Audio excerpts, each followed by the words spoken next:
This episode is brought to you by Farmers Insurance. When was the last time you reviewed your insurance policy? So it's been a while, huh? Well, no worries. My friends at the Austin Brummett Agency would love to hear from you and provide you with some amazing rates. Give them a call at 678-402-8262 or email them at abrummett@farmersagent.com. That's ABRUMIT at farmersagent.com, and tell them Harli sent you. Insiders, Inside the Bubble with Harli G is now sponsored by BetterHelp.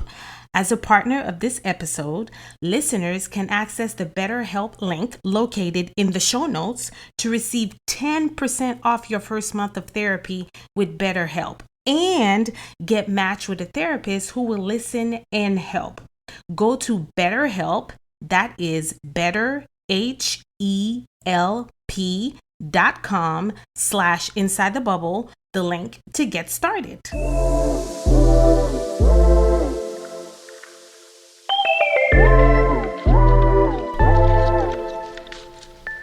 You're listening to Inside the Bubble with Harli G, the podcast for the superwoman.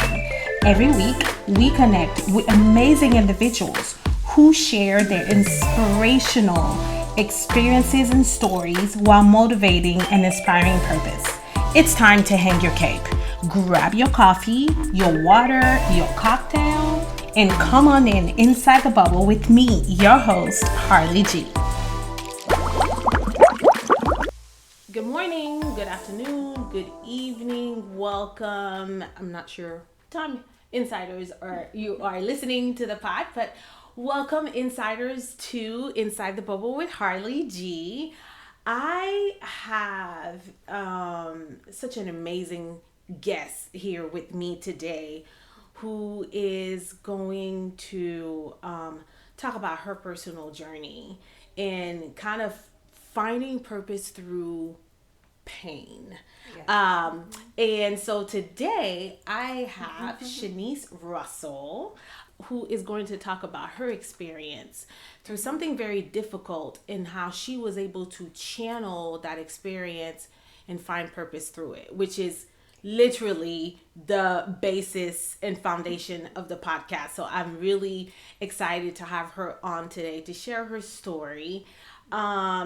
I will warn listeners, this may trigger certain, if you've been through something like this may trigger something within you. I don't want to, forecast your emotions, but I just want to put that little warning out there. So I want to get started. So Shanease, we have worked together for 7.5 years. Yes. Wow. It's been that long. Wow. Oh my gosh. Okay. Yes. Yeah.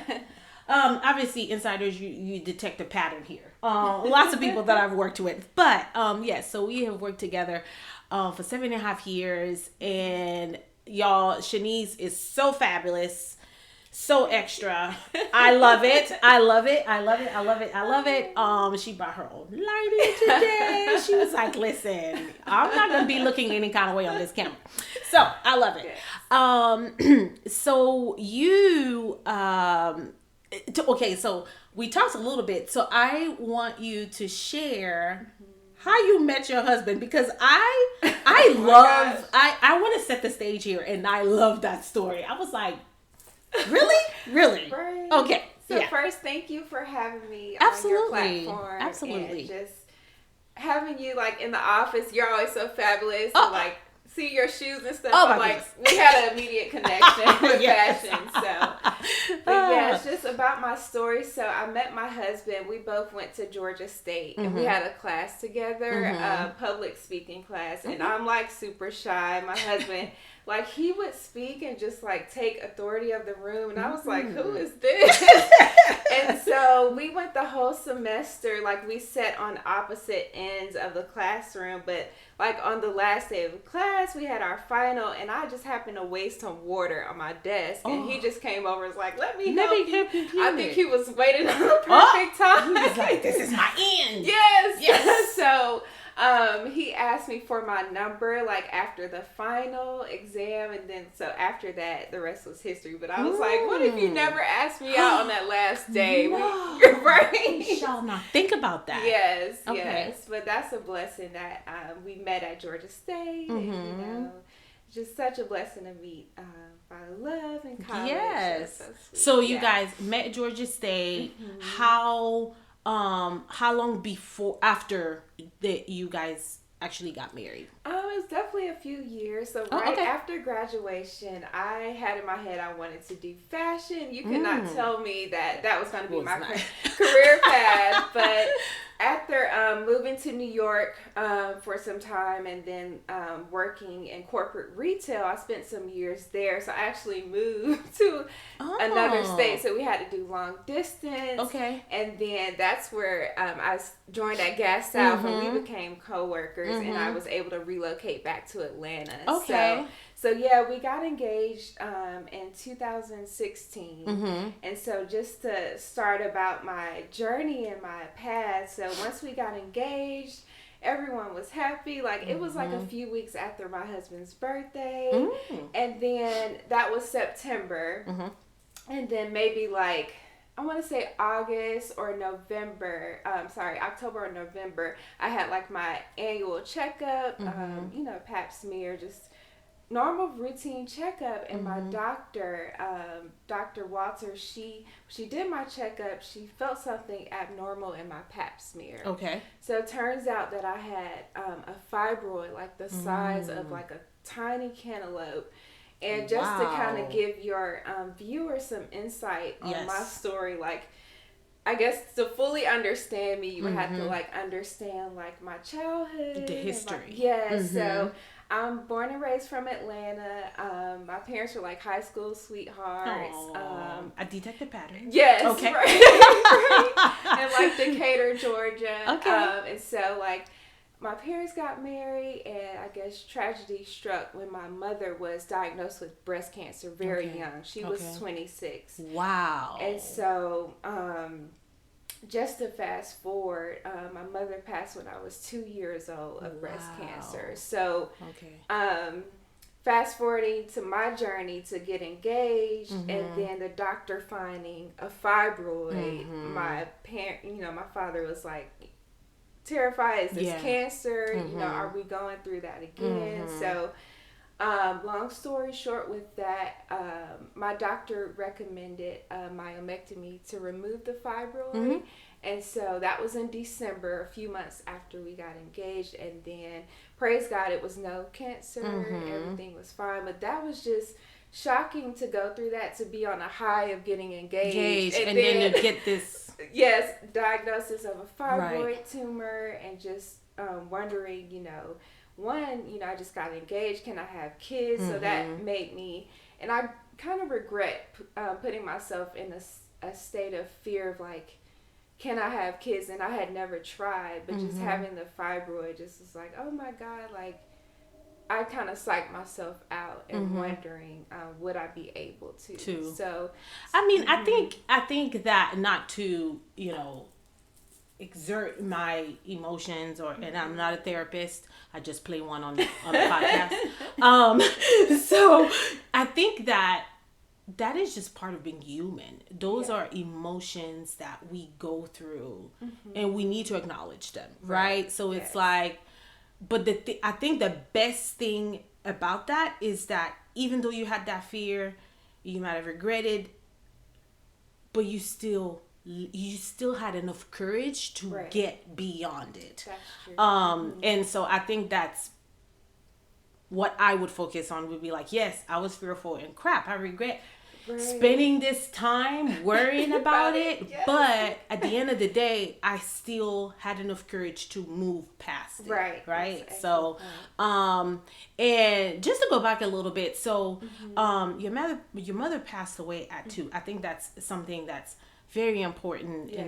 And so how was it growing up, and when did you, I mean, obviously you knew that you did not have a mother figure, right? So how was that? Like, did you have emotions of, like, what kind of emotions did you go through growing up? Because you didn't have, and you might have had maybe an aunt or something kind of step in that was grandmother.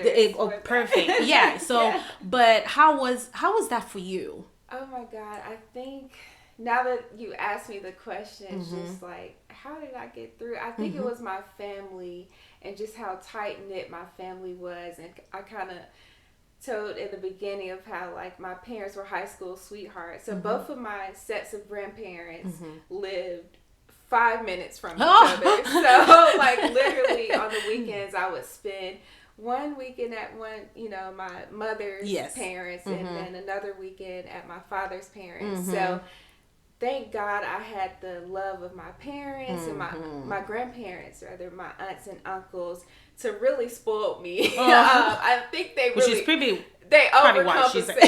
Yeah, I think they were like, let's just, shower her with love. Right. Yeah, now that I'm older and kind of can look back, I think they definitely overcompensated. But just, I did lose my mother at a young age, and she was very young as well. So, and my dad was young too, so he didn't get remarried until I was about 9 or 10 years old. Okay. So there was a long period where, my mother wasn't there, and I would ask my father, like, why did this happen? My dad is so strong in his faith, and he would just tell me sometimes we don't know why God allows things to happen. But I just thank God I had my grandmothers and my aunts, so it was like, if anything I needed, they made sure that I had everything and then some. But of course, I would give the world to have my mother living.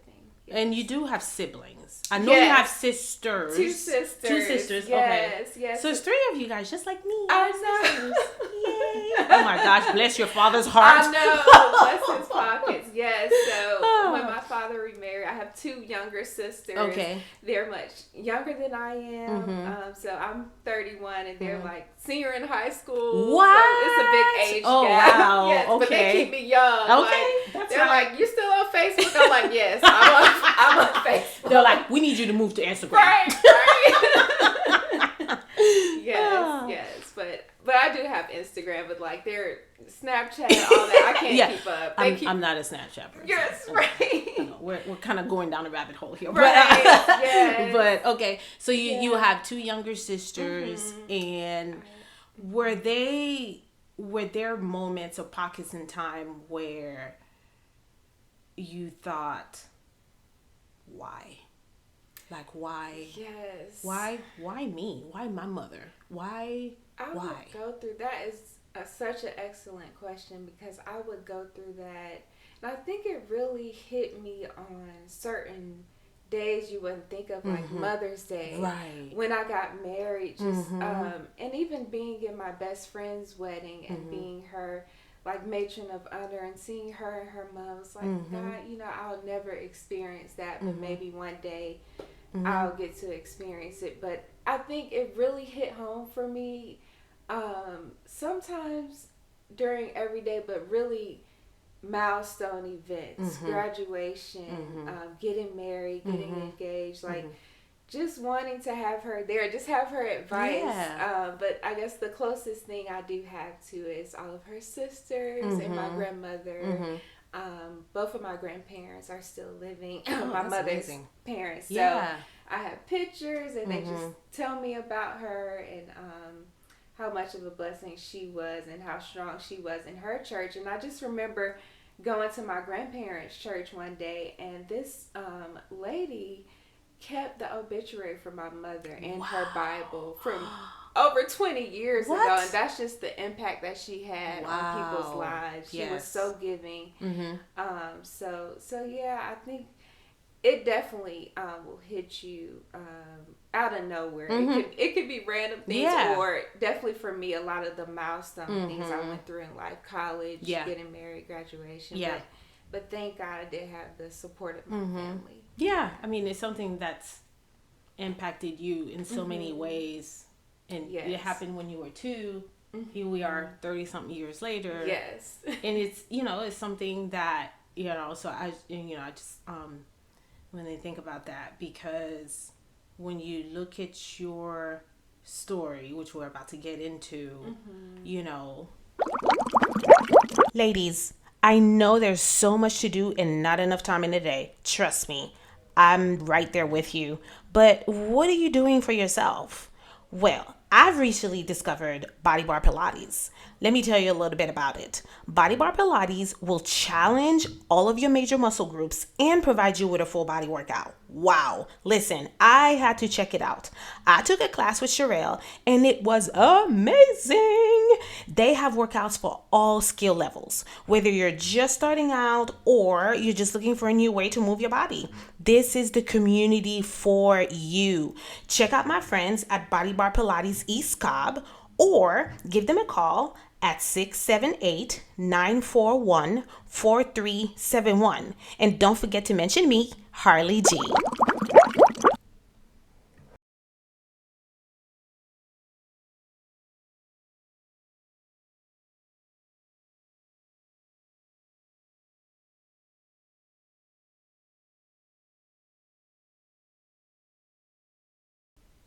That is that impacts you. That impacts your life. It impacts how you think. It impacts decisions that you make. So it's very, very impactful. So fast forward to you are married. You live in that married life Yes.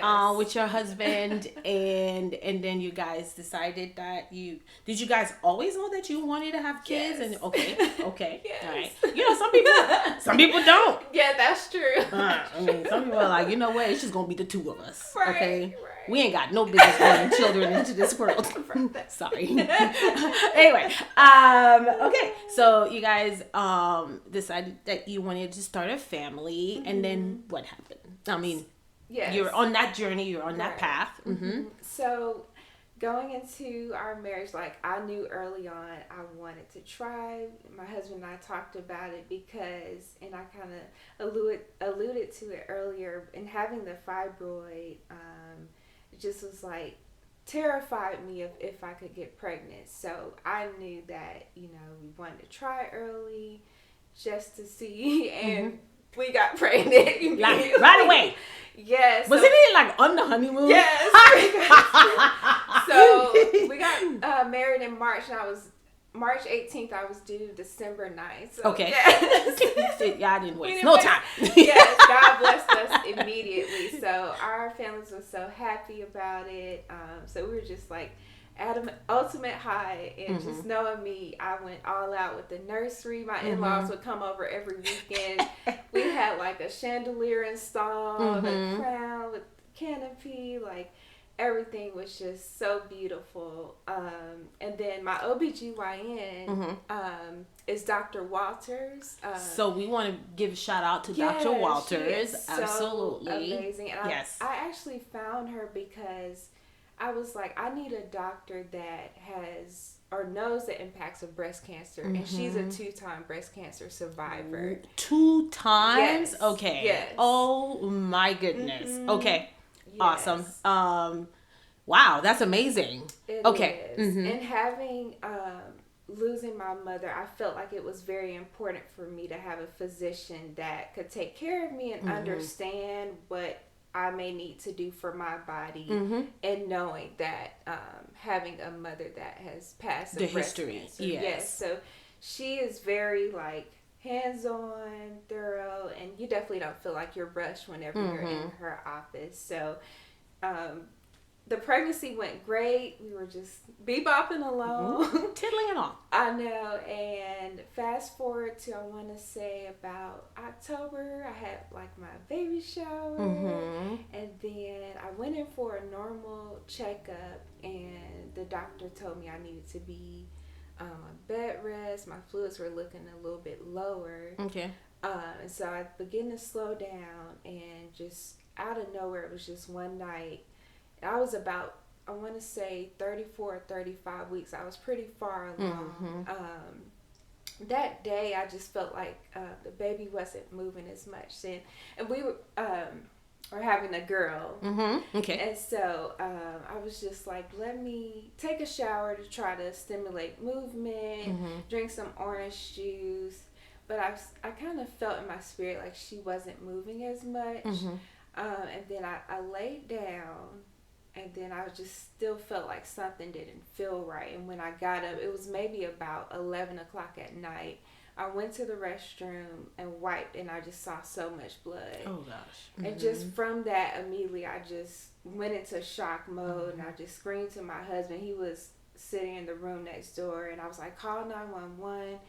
And then the next thing I know, it was like firefighters were coming upstairs in my home.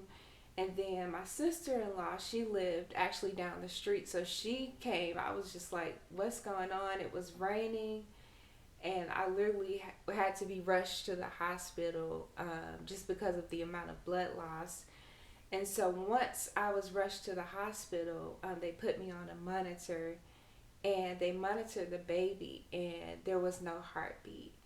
And in my mind, I knew like she had passed, because in going through, the pregnancy, you always hear the heartbeat, and that just like took me out when there was no heartbeat. And my mother-in-law was able to make it in the room, and I vaguely remember because everything was moving so quickly, but just and having to go through that and not having a heartbeat when we were at the hospital, I was like, that just devastated me. So from there, I had to have an emergency C-section, and then after that, once I woke up, my husband was there, my dad, all of my family, and they just were telling me, I was just like, where is the baby? How is the baby? And they just kept saying, just worry about you, make sure you're okay. And then from there, like, I knew something was definitely wrong. And then once the doctor came in, they actually told me that they resuscitated our baby Gia. And so, mind you, I had just had an emergency C-section, so I was like, hooked up to IVs. I kind of was out of it. My husband was really taking care of everything, but I literally had to be wheeled in my hospital bed to see the baby. And she just was in NICU, and she didn't survive past maybe 24 hours or so. And so that was just like, just a whirlwind to have to go from an immediate high of like expecting our baby girl to an immediate low of just losing her. So yeah, it's just so tough. But and in that moment, I definitely saw like my husband, like his strength in just handling everything, because I was so out of it. But he really kind of anchored the family and made sure that everything was okay and for the baby and all that. And thank you for sharing that. What, everything is happening so fast. There's so many moving pieces. Did you feel like people were really like trying to give you what you needed at the time? Did you feel like they were making that decision for you, or that you were just so numb? It was just kind of like, I can't even like understand. It's not even an understand, but it's like taking all this in right now. I can't. Like, it's just kind of like, let me just be right here, right? Yeah, I think it was definitely the latter. I was so numb, and just even having, remember my mother-in-law and my father talking about funeral, and like I couldn't even get to that point. Like, I was just so numb, and literally having an emergency C-section, I was kind of out of it myself from the medicine. So yeah, I definitely it just felt like a big blur, like a terrible dream, like somebody just wake me up from this bad dream. I think there are just so many tough moments in having to, like, one, leave the hospital and leave without a baby, and then coming home to just a full out nursery, all the gifts that we had just received, and just having that nursery there and not having the baby. And then also from like a health standpoint, like my body was preparing to have the baby. So like my breast like having to deal with the milk there and express that out without having the baby with me. It was just such an emotional roller coaster to deal with every point of it. It's just so many different moving pieces of the loss that impacted me, just all the way from leaving the hospital and then just getting home. And literally I had to take it day by day. Like, God, just give me the strength to take a shower today. Like, just give me the strength to I don't know, go downstairs, eat something. Like, I literally, if anyone has been through this, I just encourage you to take it one day at a time. One moment at a time, right? Yes. No, I can relate. I have a similar experience, although I was not as far along as you were. But I think for me, it was, you talk about how strong your husband was throughout this experience, and mine was the same. I think it's something within the father, the husband, that's just like, okay, it's time for me to step in. And for me, it was like asking my question, why? Why did this happen? Yes. Why did my body, I'm supposed to be this supreme athlete who is in amazing shape, and why is it that my body failed me? What did I do wrong to deserve this? Yes. Why, it's just my confidence, my self-esteem, all of that took a hit. And it was just, I took on the responsibility for this happening. Yes. And then also was like telling myself, well, how is my husband even able to, like, does my husband even trust me to carry a child right now? Like, does he feel like I failed him? Right. And so it was just this feeling of failure, this feeling, like self-doubt. And then we left the hospital, and when we were leaving the hospital, there was another mother leaving at the same time with a child. And so I'm like, I'm leaving this hospital and I don't have a child in my arms, and she is. Yeah. So it was a lot. And then even through that, like, did you feel, I know I kind of went through the phase of, because, my husband and I are different in some ways, and the way I process grief is not the same way that he processed grief. And so, like, there were times where I was having all out meltdowns, and he was being strong for me. And because he was being strong for me, he felt like he couldn't really let his emotion loose because he had to be there for me. And I'm thinking, you're emotionless. You don't have any emotions. You don't care about this, so there was blame. Did you feel any of that when you were going through this? Yes, all the emotions you named, I went through all of them, unfortunately. But I think the biggest was blaming myself, like you said. Like, I had never been on any medication. I'm not a strong athlete like you, but I was like, just going through that. Just like, why did this happen to me? I would go through every little thing. Like, was it something I ate that day? Oh, I shouldn't have ate this chicken, or I shouldn't have walked, or I shouldn't have wore this. Like, replaying it in my mind over and over and over that day of, like, what I should have done differently. But I just literally had to talk with my doctor, and she's just like, it's nothing that you could have done. Sometimes it just happens. And so what I was diagnosed with was preeclampsia.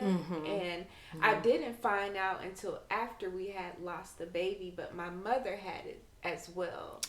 So I would just encourage any other mothers or fathers just to know, like, what may run in your family, because sometimes things may run in your family and you may not be aware of it. But I did feel like, to answer your question, I felt like on an island by myself. Like, I felt like I had let my husband down. I felt like my body wasn't good enough. Like, why did this happen to me? I was blaming myself. Like, what did I do? Like, I went through all of those emotions, all the ones that you named.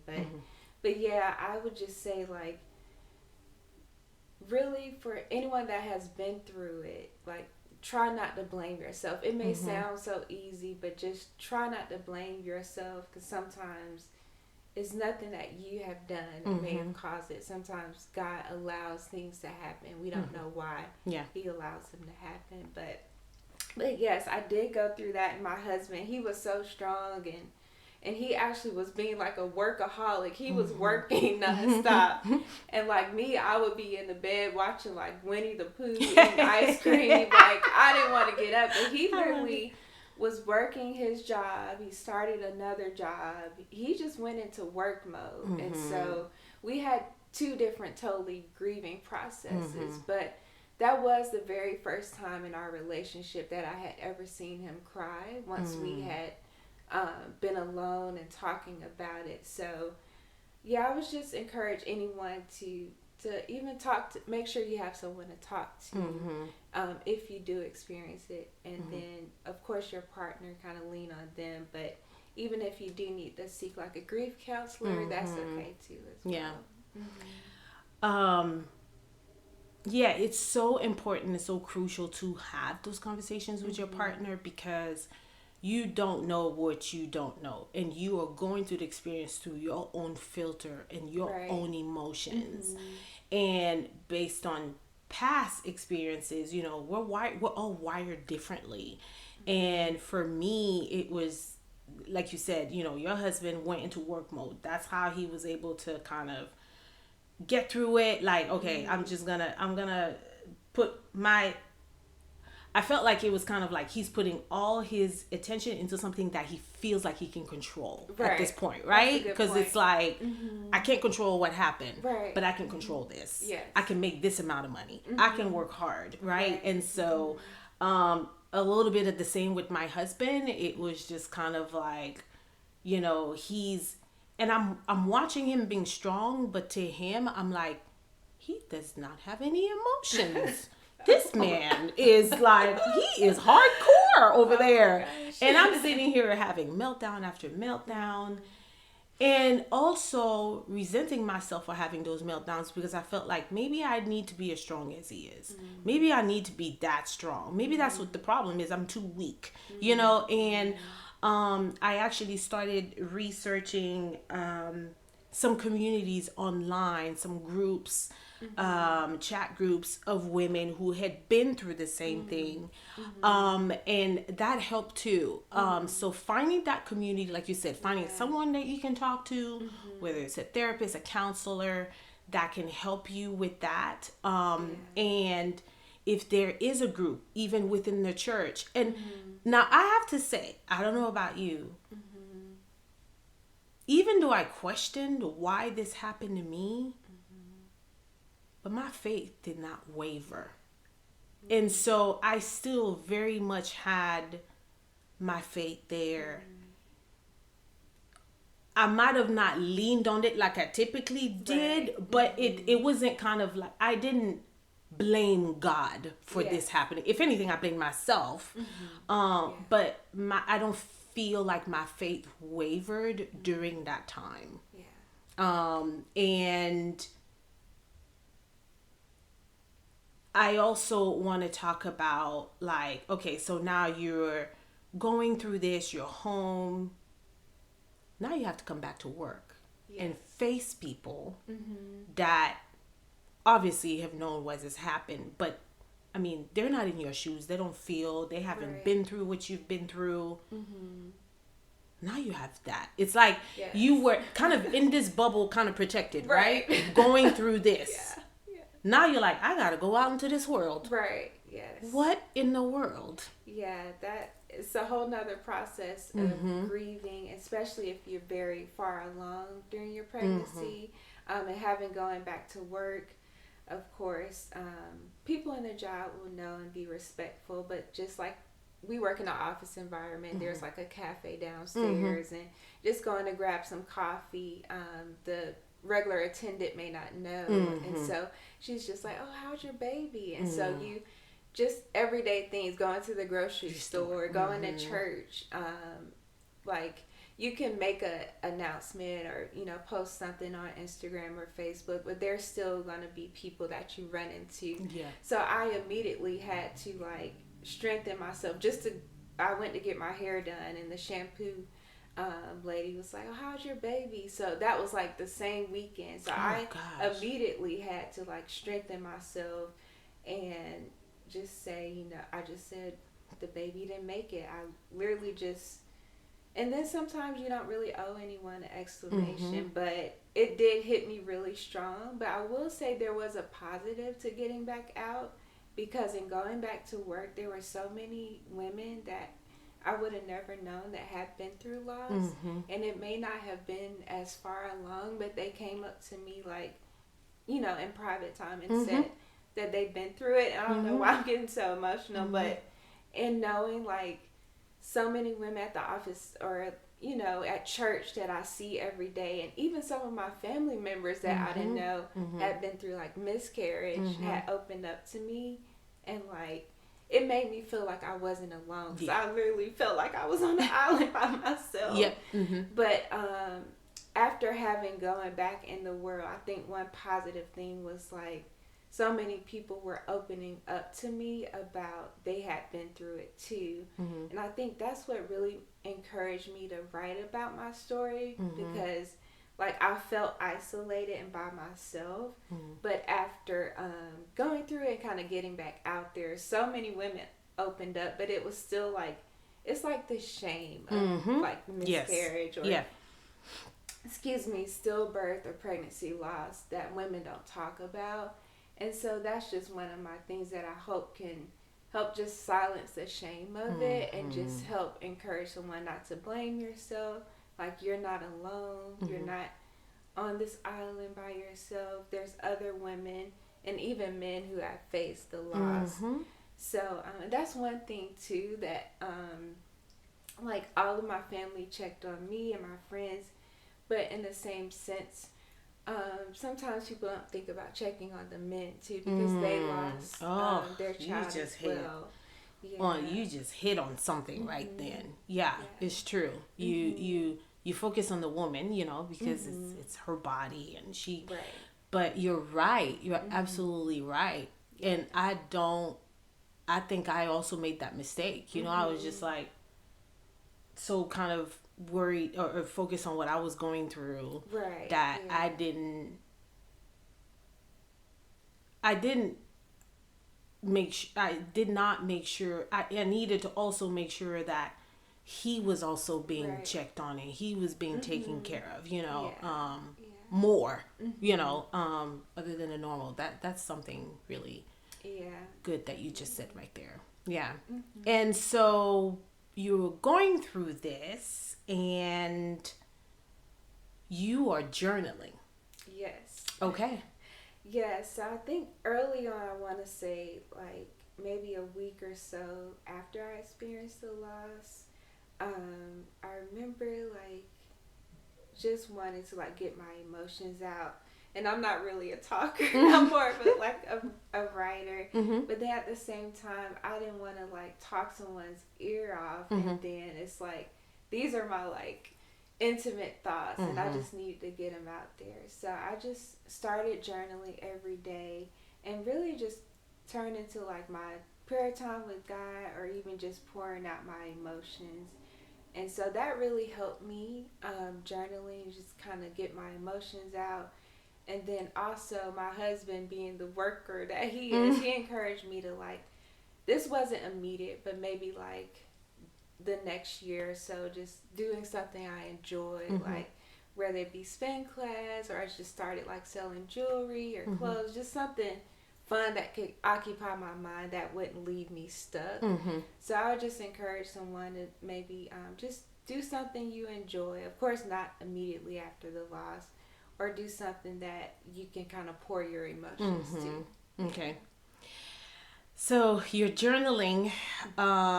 You're kind of back in the world now. And what are the emotions that you're going through, because you still want kids. Yes. And now there's that emotion, kind of like that phase that you go through. It's like, okay, I still want kids. I still would hope to try again. And so now there's the fear that this might happen again, or it might not, but still, it's like now there's this fear, right? Right, yeah. That you kind of can't shake. Yes. As much as you want to. So how early or afterwards, how long before, maybe is it that you and your husband had a conversation and you're like, okay, we're gonna try again, and how long afterwards, and then, you know, what are you going through? Yeah. Well, I would say there was no like formal conversation between my husband and I, but I will kind of say that I can relate to you when you say your faith didn't waver, because my husband and I, like, when we lost the baby, we still had all the things we bought, like the rocking chair, the crib, even some clothes. So we were like, we're going to keep this crib. We're going to keep the nursing chair. Like, we're going to stand in agreement with God that one day we'll have a kid. So that was kind of a faith, us like believing in our faith and standing in our faith that like we did, you know, experience this, but we're not going to get rid of everything. We know one day God is going to bless us. So that was kind of like the first faith thing of like having our baby shower. We got all these items. What do we do with it? So there are some things that we did donate. There are some things that we kept. And then there's some things that we're like, hey, you know, we're trusting God. We're going to keep this crib because the Lord's going to bless us, even if it's in the attic. Yeah, exactly. One day, you know, we're going to have our baby. So there wasn't really a formal conversation that we had, but we just kind of knew just by the things that we did. But in answering your other question, just as far as like how was the process, even like going to the grocery store and walking out the baby aisle, it's like, oh Lord, give me strength. Oh gosh, go yes. get my other items while I walk by exactly.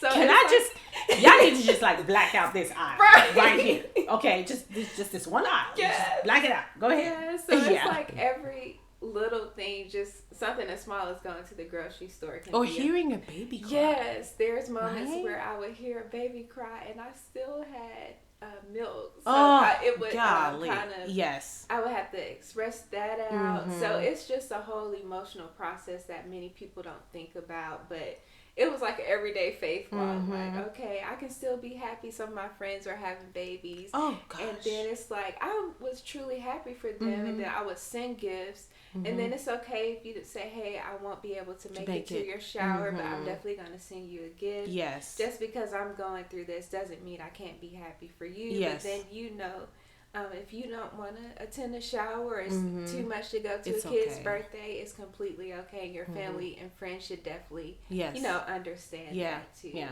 For sure. How was that?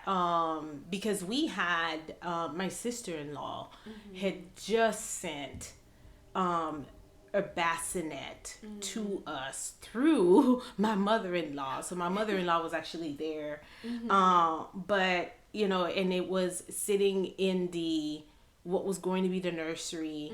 And when I got out of the hospital, I don't know if it was like the next day or whatever, it might have been a couple of days later, I walk into what would have been a nursery and a bassinet is sitting there. And that was like my first meltdown, right? And then I think like right after that, my husband conveniently removed the bassinet from the room. We kept it because we actually ended up using it, but later on, which by the way, I have 4 kids, okay? So I just want to say God has a funny sense of humor. But yes, he ended up putting it away.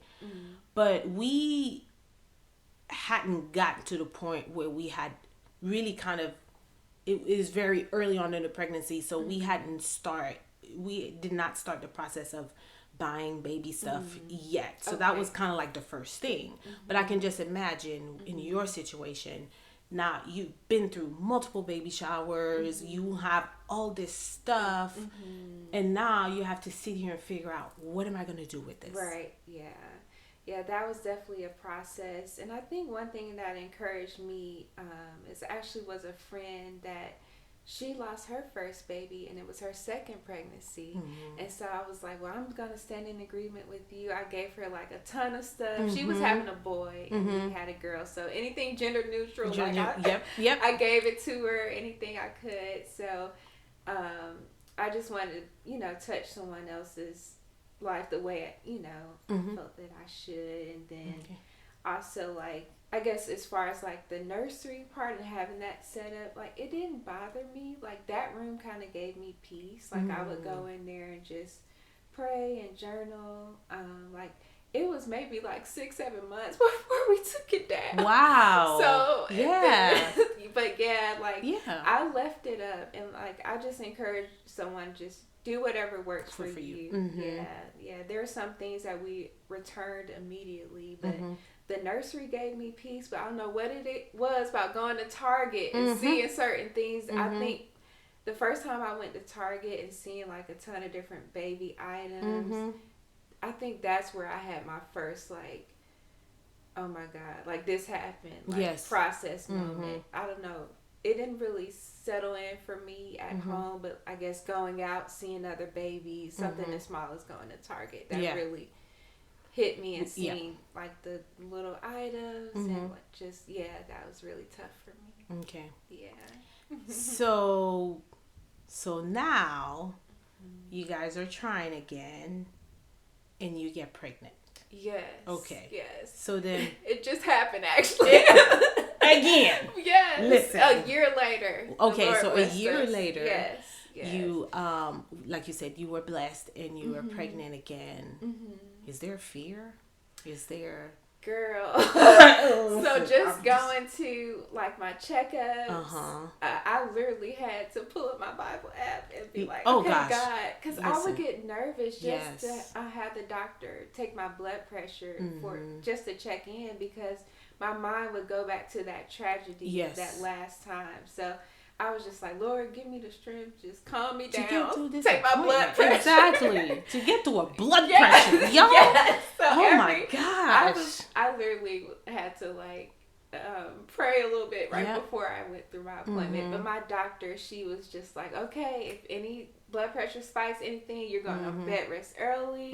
Like, we had a game plan together. So, we knew early on. And it's good to have a doctor you can talk to. Yes. Like, okay, what can I do this time? Or, not to say anything's my fault, but anything medically that I need to do, just let me know, bed rest. So we had a detailed plan as far as like how the pregnancy would go, especially in the event of my blood pressure spiking, what we do. But I just would say, make sure you have someone that can go with you, like my aunts, or my dad even went with me to an appointment, my husband. Just have somebody you can lean on to support you for your next pregnancy you go through, because my mind definitely went there. Yes. And and then did you obviously you had to go see the specialist now, because you're high risk, and so you have like all these appointments. Now I also want to point out that you were pregnant during the pandemic. Oh yes, that was another layer. So like, that's like, you're already dealing with this situation. You're dealing with like, you got pregnant again. Yeah. I mean, like, it's such an intense time, right? Because it's like, you're literally willing yourself to just to get through this. So you just have enough courage to be going through this pregnancy again, and then to add to it, you got a whole pandemic. Right. Yes. Like, thank you, Jesus, for trying to make me stronger than I am. Right. But yeah, and so you actually had to go in bed rest at the beginning of 2020. Yes. And how long were you on bed rest for? So we got pregnant October. COVID, or the pandemic, hit in March. So I went on bed rest in May. So during March, we were like, what's going on? Like, I literally, I didn't want to go to the store. We were having everything delivered. Like, we weren't going anywhere because we were like, we're not playing any games with this. And then I went in for a checkup and my fluids were low. And because I think I was about 5 or 6 months, that time it was May. And my doctor said, if your blood pressure spikes any, you're going on bed rest in the hospital. Wow. And so not even home. Right, in the hospital. Gee whiz. Yes. So, and then, so it's during the pandemic. So now, and this is at the beginning of the pandemic. Yes. So now there are processes, rules, like people could not go into the hospital and visit you and see you. No. So you're having this high risk, I just want to put things in perspective. Right. So you're having this high risk pregnancy. You are on bed rest and can't nobody come see you. Right. Okay. Yes. Yeah, that was so much because no one could come and see me. Only my husband could come. And he was working, so my family would send things like chocolates, and my husband would come pretty much every day and bring me like food, Cheesecake Factory. Oh my Baby, gosh. I love to eat, so I was wearing it out. Yeah. And so that was just another thing. And then having like COVID lingering, there were other women in different hospital rooms like next to me with COVID, so I literally had to pray. I prayed over my room. I was just like, God, cover me during this pregnancy. But that was another faith walk in itself, losing our first child, but then having to go through a pandemic of not knowing how this may impact women and pregnancies, and me being pregnant during it was a whole nother faith walk in itself too. Jeez. But I was like, God, we gonna make the best of this. So I was on bed rest. My husband would come see me, and you know I'm such a glamour queen. I was like, I didn't get my maternity. Y'all should see. Okay, we know how to find these pictures. Y'all should see these pictures that her husband staged as maternity pictures. I was just like, wait a minute, what? This was in a hospital room? Like in the hospital, you would never be able to tell. Yes. That's amazing. Yeah, so we were able to make the best of it. We used like a white sheet that made our backdrop, but he was able to Photoshop it rather, like I was behind like sunflowers, and we were expecting a baby boy, so we were just so excited. My family would call me every day, so we just tried to make the best of it, you know, knowing we couldn't do the normal stuff like the shower or pictures and all that, but we had each other because no one else could come. So it really helped us bond even more during pregnancy too. So, and then, I'm about to cry, but and then you give birth to a beautiful baby boy. Yes. That was just healthy. I know. Beautiful. How much did he weigh? He weighed 5 pounds 6 ounces. Okay. So we, based on my history, my doctor said right when you reach full term, the first day, we're gonna do a scheduled C-section. So Dr. Jackie, I thank God for her. She was like, we're not playing no games. She had a full plan, and that helped me actually take some anxiety out of it, because it was like, okay, I'm in the hospital. If anything happens, I'm right there. Exactly. And then we have this scheduled date. So I just like, okay, it gave me peace in a sense, which is weird, but I just felt like she really took great care of me, and just we were just so grateful to have our healthy baby boy Ethan. He's 2 now. So we just thank God that everything, you know, went successfully, and we recovered during the pandemic. Like, we didn't get COVID, even though I was on bed rest. It was 45 days that I was on bed rest until I reached full term. Yes. Okay. And so now we have Ethan, little Ethan, full of life, just amazing. He is Mr. Atlanta. He's everywhere. Everywhere I turn around, I was like, oh, there goes Ethan. There he is. Right there. You know, that's amazing. Will you guys try to have more?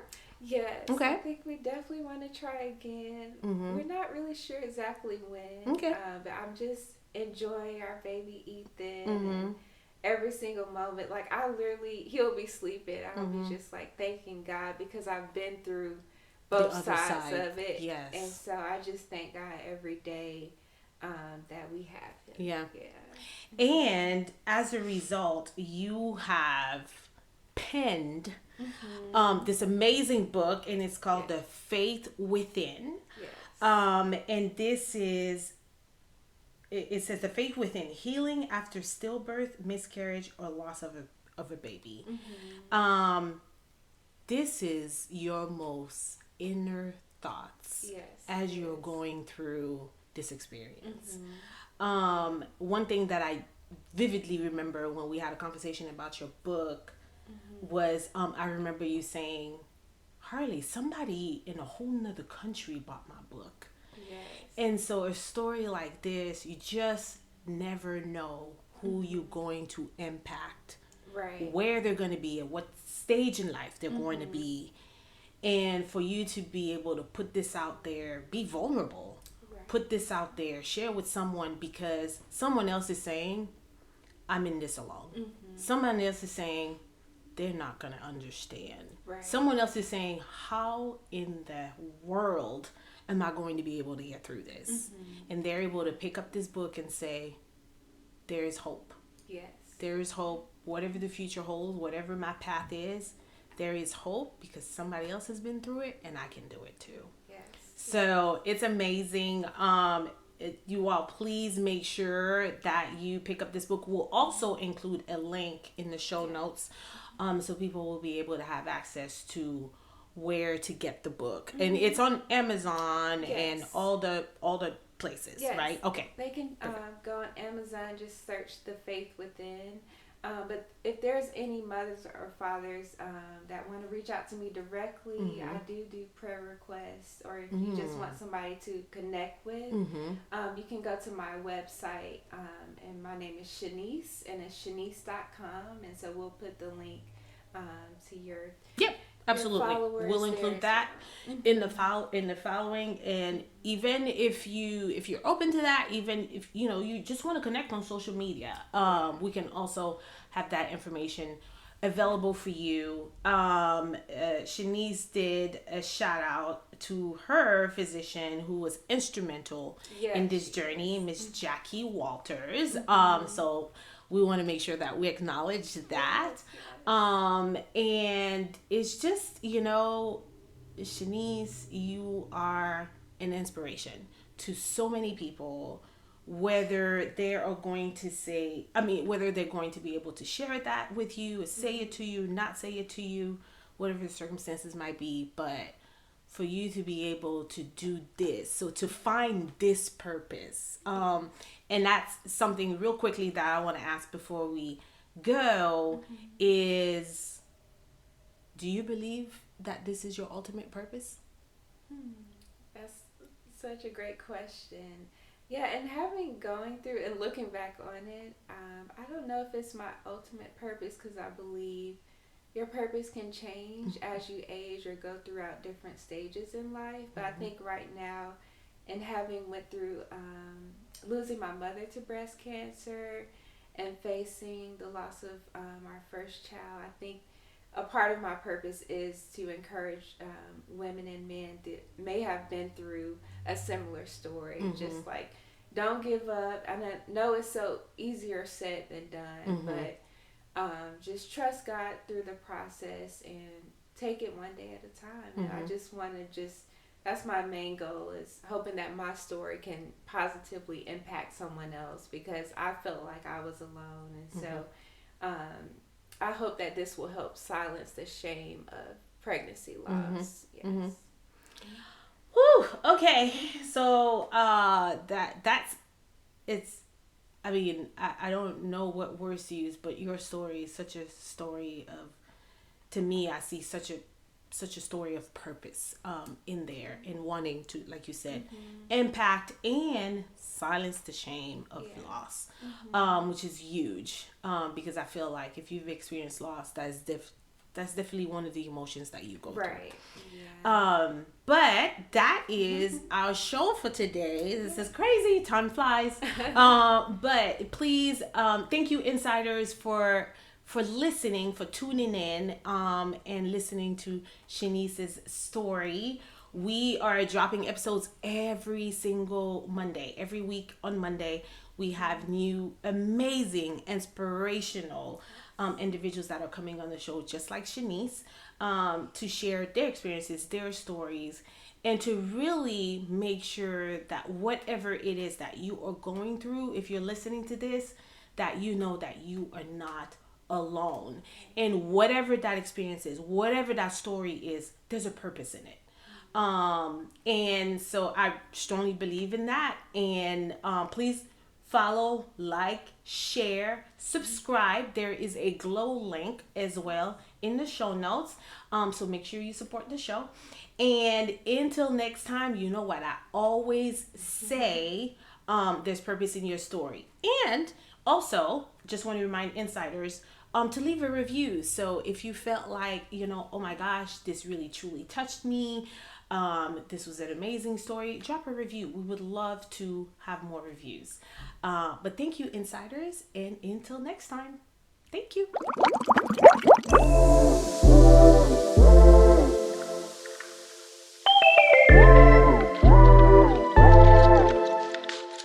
I hope you enjoyed our show today.